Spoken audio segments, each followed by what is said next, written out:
এখানে বইয়া যদি আমি কই যে 50 লাখ টাকার আমি বরাদ্দ দিয়ে যাইমু 1 মিনিটে দিতাম পারবো, কিন্তু আমি খালি চিন্তা করি যে গত 15-20 বছর ধরে এই টাকাটা গেল কই।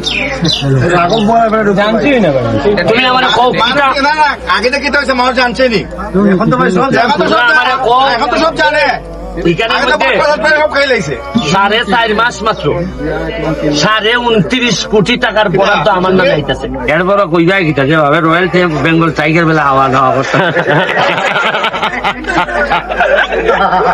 বাঘ বেলেন যাওয়া যাওয়া করতে নিহালের বাঘে নিয়ে মানে খাই যা।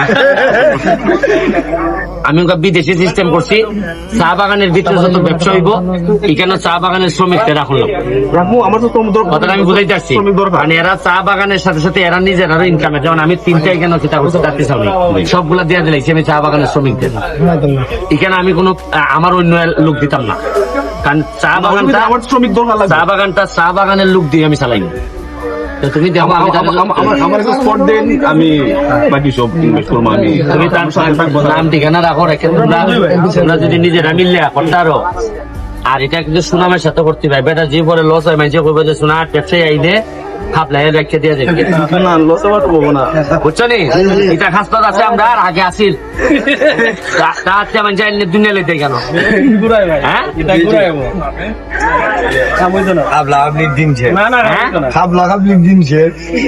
এর বড় কইবা গিতা যে ভাবে রয়্যাল বেঙ্গল টাইগার বেলা আওয়া দাওয়া করতে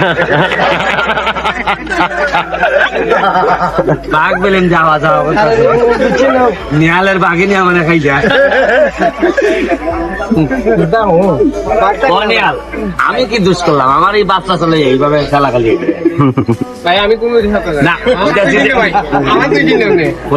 আমি কি জানলাম? আমি তো আঘাত নাই বুঝাতো না। কইছি যে একটা মানুষের পছন্দ তো থাকতেই পারে, যেমন আমি তোমার ভালোবাসি, এটা তো আর অস্বীকার করার কথা নেই।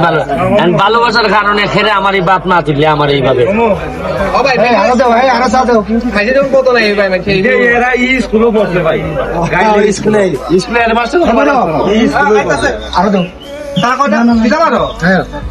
তবে শোনো, সম্মানিত হইতে গেলে সম্মান দিতে হয়।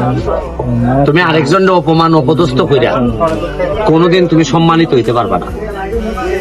এখন আমি ধরো এমপি হইছি, আমার কাজটা কি? যদি আমি সৎ লোক হই তাহলে আমার কাজ হলো আরো সৎ লোক নিয়ে আসা রাজনীতি, নাকি না আরো অসতা না সৎ লোক।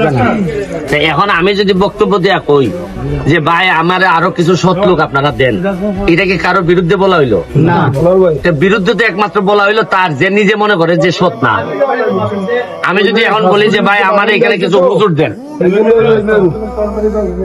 আমি যদি এখানে বলি যে আমারে ভালো মানুষ দেন, তো এখানে তো আমি মানুষ হিসাবে এমপি হিসাবে আমি বলবো না নাকি? আমি 1 লাখ টাকা থেকে মাল বানাই নিতাম আর এই সোনাঘাট মাধবপুর দামন ধরে ওই লোক কুচা মারতাম না।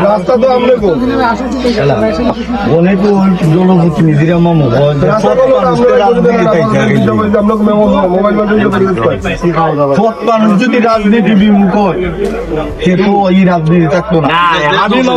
আপনি যেমন কষ্ট করেন, আমি একখানা বক্তৃতা করছি, আমরা গেলো আপনার যে কাম তোমরা করছো রে এই এক এমপি বালাই যে আমরা এই সময় গেলো পরিষ্কার। আমি আজকে মরলেও মরমু, 10 বছর পরে মরলেও মরমু, আমি প্রস্তুত সবকিছুর লেগে। তবে মরার আগে আমি আমার সোনারঘাট মাধবপুর ইভেন সারা বাংলাদেশে যারা বাংলাদেশের ক্ষতি করছে তারারে আমি শান্তিতে ঘুমাইতে দিতাম না। আমি নিজেও ঘুমাইতাম না শান্তিতে, কিন্তু যারা 2 নম্বরই করছে, আর বিশেষ করে চা বাগানের মানুষের ঘাম দেখলে আমার 50 বছর ধরে এরা ঘামতেছে, কিন্তু এদের জীবনে কোনো পরিবর্তন আসে নাই। সবার পরিবর্তন আইছে, প্রতিটা লোকের পরিবর্তন আইছে। চা বাগানে ব্যবসা করে আমার বাপের পরিবর্তন আইছে, আমার বাপ ধনী হয়েছে, কিন্তু চা বাগানের মানুষ ধনী হয়নি। এইবার এই 5 বছরে ধনী হওয়ার অধিকার চা বাগানের মানুষের আছে। আমি বানাই দিয়ে ছাড়বো এরা দেখুন আমি কিতা খেলা দিয়ে দিই। ঠিক আছে ভাই, ঠিক।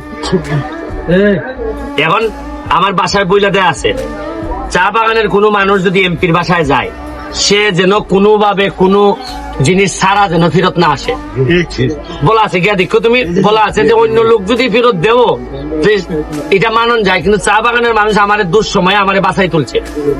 আমার এমন সময় এরা ভোট দিচ্ছে যেটা আমি আশাও করি নাই যে আমার ভোট দিবে।